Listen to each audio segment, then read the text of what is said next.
Hello everyone, आपका अपने YouTube channel Bharat entertainment में आपका स्वागत है। दोस्तों, एक खबर थी बिहार की जिसमें एक लड़के ने 2 लाख रुपए दे के और दलाल को दिया था और उसने ड्रेस सिला के जॉइन लेटर दे के थाने में भेजा था, जिसमें वो लड़का पकड़ में आ गया।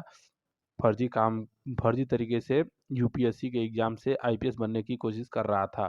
तो दोस्तों, ये खबर क्या है और आपको भी 2 लाख रुपए देने की कोई ज़रूरत नहीं। अगर आप यूपीएससी के एग्जाम दे के बिना यूपीएससी के ऐसे बन सकते हैं आईपीएस। तो आप अगर यूपीएससी का एग्जाम नहीं देना चाहते हैं और दूसरे माध्यम से आईपीएस बनना चाहते हैं तो कैसे बनेंगे, चलिए देखते हैं। आपको पैसे देने की भी जरूरत नहीं है। यूपीएससी नहीं, इन तरीकों से भी बन सकते हैं आईपीएस। 2 लाख देने की जरूरत नहीं। आईपीएस बनने के लिए सिर्फ यूपीएससी ही नहीं बल्कि राज्य पुलिस सेवा, पदोन्नति, केंद्रीय अर्धसैनिक बल और अन्य सीधी भर्ती प्रक्रियाओं के जरिए भी अवसर मिल सकते हैं अगर आप सर्विस में अच्छा परफॉर्म करें।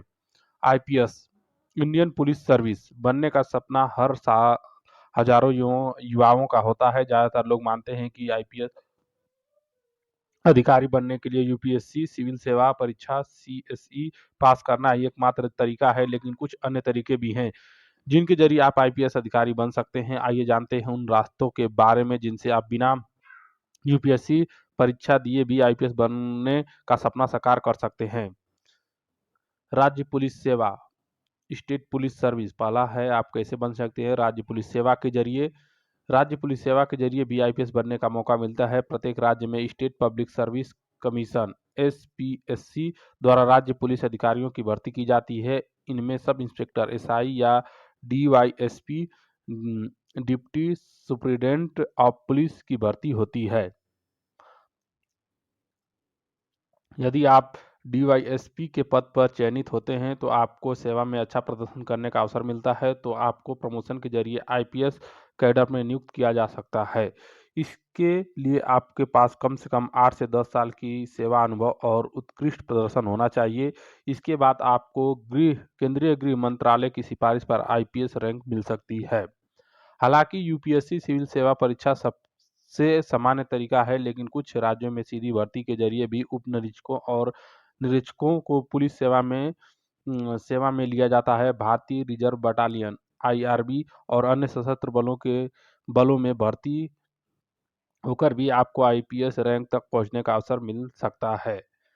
तीसरा है पदोन्नति के माध्यम से। यदि आप किसी राज्य में पुलिस सेवा में सब इंस्पेक्टर एसआई के रूप में करियर की शुरुआत करते हैं तो वर्षों बाद प्रमोशन के जरिए आप डीवाईएसपी और फिर आईपीएस बन सकते हैं। हालांकि यह लंबी प्रक्रिया होती है, लेकिन इसके माध्यम से बिना यूपीएससी के भी आईपीएस बनने का मौका मिलता है। इस प्रक्रिया में आपको कड़ी मेहनत, अनुशासन और सेवा में एक्सीलेंट प्रदर्शन की आवश्यकता होती है। चौथा है केंद्रीय अर्धसैनिक बल सीएपीएफ से। यदि आप केंद्रीय सशस्त्र पुलिस बल सीएपीएफ जैसे सीआरपीएफ, बीएसएफ, सीआईएसएफ, आईटीबीपी या एसएसबी में अधिकारी के रूप में चयनित होते हैं तो सेवा में उत्कृष्ट प्रदर्शन के आधार पर आईपीएस रैंक तक प्रमोट किया जा सकता है। हालांकि यह मौका सीमित होता है, लेकिन संभव है। आईपीएस बनने के लिए सिर्फ यूपीएससी की सिविल सेवा परीक्षा ही नहीं बल्कि राज्य पुलिस सेवा, केंद्रीय अर्धसैनिक बल और प्रमोशन के जरिए भी आईपीएस बनने का अवसर मिल सकता है। अगर आप मेहनत और लगन से पुलिस सेवा में काम करते हैं तो आपके पास आईपीएस बनने का दूसरा रास्ता भी खुला है। तो दोस्तों, मेरी ये जानकारी थी कि आप किसी दलाल या किसी के चक्कर में ना पड़ें कि आप पैसे देकर आपको आईपीएस बना देंगे, ये बना देंगे, वो बना देंगे, 1 लाख रुपए लगेगा, 2 लाख लगेगा और आपका यूपीएससी एग्जाम क्लियर करा के आपको ये बन जाएंगे, आईपीएस बन जाएंगे। तो किसी भी भर्ती में आप दलालों के चक्कर में ना पड़ें, नहीं तो आपको ऐसे ही जो बिहार की कांड हुआ है ऐसे ही आपको भुगतना पड़ सकता है। ये थी मेरे आपको जानकारी देने का ये वीडियो है, क्योंकि मेरे चैनल पे बाकी वीडियो आते हैं, इस तरह के न्यूज़ वाले वीडियो नहीं है, लेकिन मैं आपको जानकारी दे रहा हूँ कि आईपीएस बनना है तो आप कैसे बन सकते हैं यूपीएससी एग्जाम देके और अन्य तरीका जो वीडियो में बताया गया। आप किसी भी धांधली के शिकार ना हो, इसलिए आपको इसके माध्यम से आपको जानकारी दी। तो दोस्तों, ये वीडियो कैसा लगा हमें कमेंट करके जरूर बताएं और ऐसे ही लेटेस्ट अपडेट के लिए आपके अपने यूट्यूब चैनल भारत इंटरटेनमेंट को सब्सक्राइब करें और घंटी को दबा के रखें। इसी के साथ धन्यवाद।